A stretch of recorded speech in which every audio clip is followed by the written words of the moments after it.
What's up, everyone, and welcome back to Lollipops to Die For. I'm your host, Stephanie, and this is my co-host, Simona, and together we are talking about the soap lady killer. So, Leonarda Cianciulli was born April 14th, 1893, and she passed away October 15th, 1970. She was an Italian serial killer, better known as the soap maker of Correggio. And sorry if I'm butchering it, it's Italian, of La Sepaneficati. Okay, we're not even going to go there. She murdered 3 women in the town of Correggio Reggio Emilia in 1939 and 1940 and turned their bodies into soap using caustic soda and tea cakes. So without further ado, let's get into this.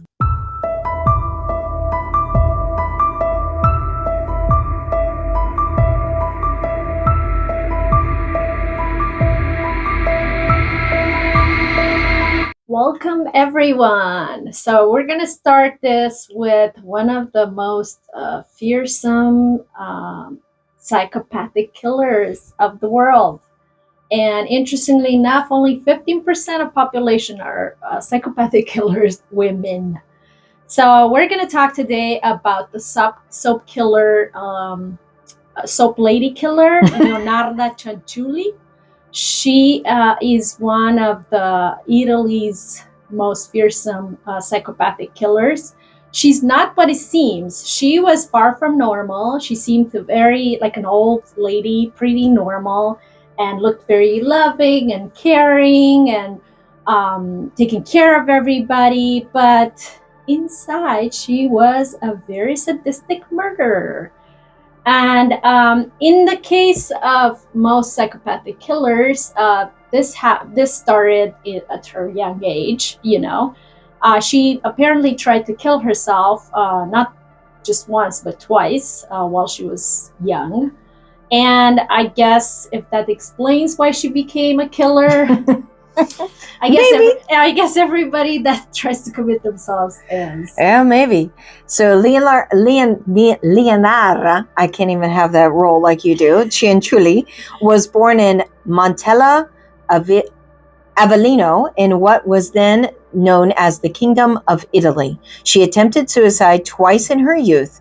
In 1917, Cianciulli married a registry office clerk, Raphael Pensardi. Her mother did not approve of this marriage at all, as she had planned to marry her to another man. And Cianciulli later claimed that on this occasion, her mother had cursed them, which we'll explain later as the story progresses. In 1921, the couple moved to Pensardi's native town of Lauria Potenza, where Cianciulli was sentenced and imprisoned for fraud in 1927. When released, the couple moved to Lacedonia Avellino after their home was destroyed in 1930. A Rapinia earthquake, they moved once more to Correggio Reggio Emilia, where Cianciulli opened a small shop. She was very popular and well-respected within her neighborhood. Well, I guess. Cianciulli actually had 17 pregnancies. Wow. I want to underline the word 17. It's like a cat. Pretty much.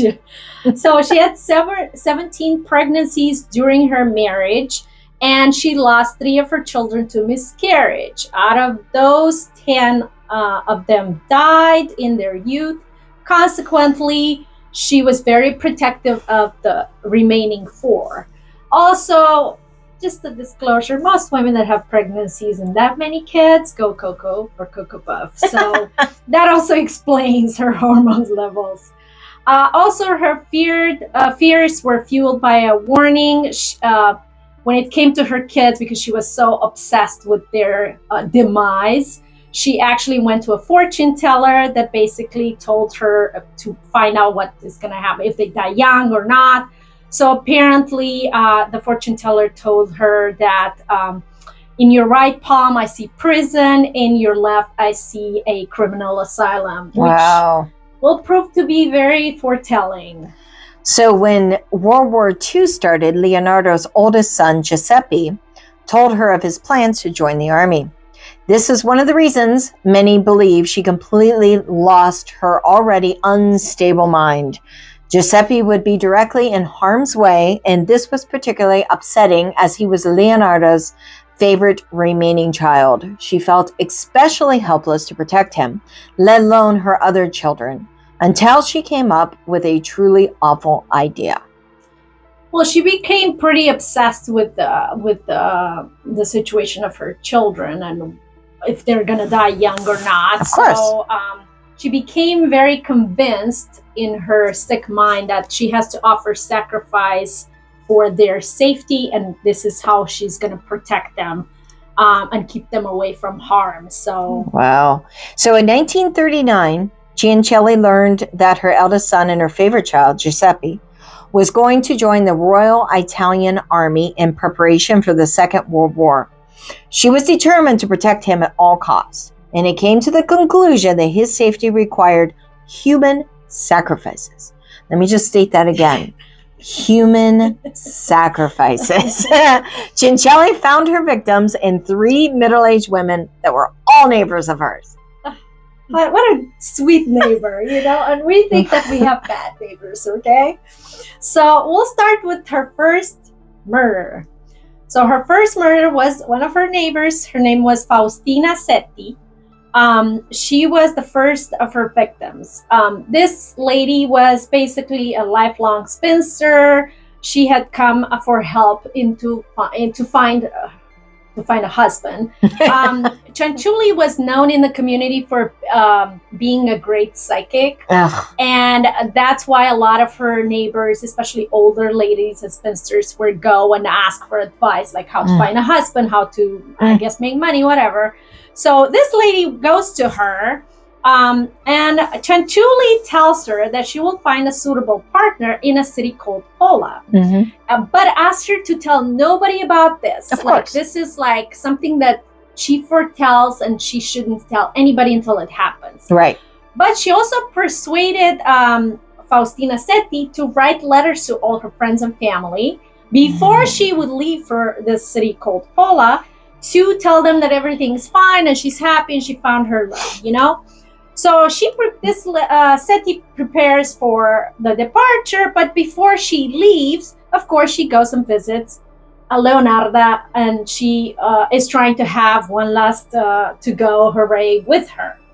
So while she's there, she gets poisoned by Leonarda, and Leonarda Cianciulli kills her with an axe and drags her body into a closet where she cuts her into 9 parts, gathering all the blood from the body in a basin container, and basically, I'm gonna use her words because she actually at the trial she described this as, I threw the pieces into a pot, added 7 kilos of caustic soda, which I had bought to make soap, and stirred the mixture until the pieces dissolved into a thick, dark mush that I poured into several buckets and emptied in a nearby septic tank. As for the blood in the basin, I waited until it had coagulated, dried it into the oven, ground it up, and mixed it with flour, chocolate, milk, and eggs, as well as a bit of margarine, kneading all the ingredients together. I made lots of crunchy tea cakes and served them to the ladies who came to visit, though Giuseppe and I also ate them. So, okay. Take it all in, okay? So imagine your neighbor kills you, and the weird part is how she... Don't you bake? Yeah, I did. So it takes a lot for a human being to have the guts, first of all, to kill someone, let alone cut them in like pieces. Right.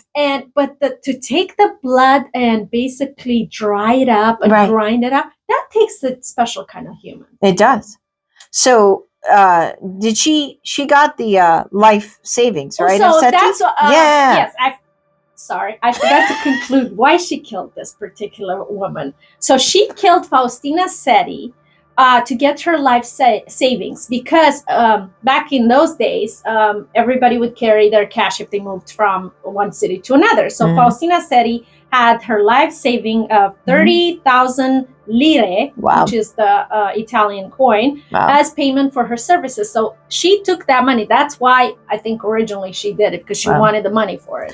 And now we come upon the second victim, Francesca Soavi. Francesca Soavi was the second victim. Cianciulli claimed to have found her a job at a school for girls in Piacenza. Like with Seti, Cianciulli persuaded her to write postcards to be sent to friends, this time from Correggio, detailing her plans. Also, like Seti, Soavi came to visit Cianciulli before her departure. Cianciulli gave her drugged wine yet again and killed her with an axe. Deja vu. The murder occurred on September 5th, 1940. Cianciulli disposed of the body in the same way as Seti's, and it is said to have obtained $3,000 from her second victim. So her life insurance, or whatever money she had, was $3,000. She's getting there. And then we get to her third and last victim, which was Virginia Cacioppo. So basically, again, another spinster. She was a widow, and she also was a former soprano. The way the Leonarda Cianciulli managed to lure her in is by telling her, I found you a mysterious impresario in Florence for her to become more famous. So basically, again, she did the same thing. She instructed Virginia Cacioppo to write letters to friends and family before she leaves for Florence. And of course, on September 30th, 1940, she came for her last visit with Cianciulli. Of course, the same pattern. They sit down. This time they have drinks instead of coffee, or coffee instead of drinks. It remains to be debated. And basically kills her again with an axe, just like the other victims. And this time she melts her body and makes it into soap. So according to Cianciulli's statement, she ended up in a pot like the other two. Her flesh was fat and white. When it had melted, I added a bottle of cologne. And after a long time on the boil, I was able to make some more acceptable creamy soap. When the word acceptable... Well, I don't think she liked the other two, right? No, I think they were too skinny for this. I think the smell probably wasn't good. That's why she added the cologne. Maybe. So she says she gave bars to neighbors and acquaintances. The cakes, too, were better. The woman was really sweet this time. So from Cacioppo, Cianciulli reportedly received 50,000 lire, assorted jewelry, and public bonds. She even sold all the victims' clothes and shoes. She scored with that one. Oh, yeah. So this seems to be a repeated thing that she does, and making the tea cakes. The chunks of flesh were mixed with lye, which is alkali metal hydroxide, a harsh chemical that dissolved them into mush. This was then dumped into a septic tank and likely into waste. Oh, Lord. I don't know. What's shocking is the amount of detail and determination this woman has to make. But remember, this was all for the human sacrifices, so her son will not be taken away. The other thing, to put a PSA, she was also supposedly very much into the occult, as she mistook, if I get... She was a psychic. She was a psychic. Which gives psychics a bad name. Right, because in the end, I think her mind made it up that, if I do this, definitely my kids are going to be safe. The weird part is that she ate this tea cakes with the rest of the humans. Right. So it's kind of interesting. The interesting ways how she was found So basically, because of her delicious cakes and her soap, Virginia, her sister-in-law, is seen entering her house before her strange and unexpected disappearance. Of course, she saw basically one of the victims entering Leonarda's house. So of course, she went to the police with the information. That started the whole investigation. And, she wasn't able to hide in the best way the evidences. No. Also, a lot of the stuff, like the clothes or money in general, were traced back to her, because she would sell the clothes. She would sell certain items that when the police went to investigate, they found out it was coming from her. And how did she have it from the victims?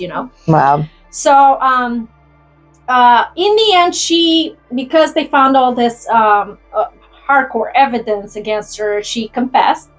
And she explains the murders as a matter of fact. Like, she had no emotion attached to it. It was pretty normal, like, okay, a day in the life of Leonarda. Right, you know. Her trial began in 1946, and she's known to be the soap lady killer of Correggio. And though she was charged with murder, she was far from being remorseful. In fact, when prosecutors and other court observers got a detail or two wrong, she made a point to underline the correct evidence and put the record straight. Surprisingly, she was found guilty and was given 30 years behind bars. Only 30 years for this much. The judge sentenced her to an additional 3 years in criminal asylum, where she died of a brain hemorrhage in 1970. Her crimes are immortalized in the dark comedy called Love and Magic in Mama's Kitchen. The tools she left behind were put on display in a criminal museum. It seems that the thought of a woman and mother not just murdering, but bathing with and cooking parts of her victims will always draw interest, as well as remain hauntedly disturbing. So now, to put perspective. Yeah. Aside from the... How far will you go?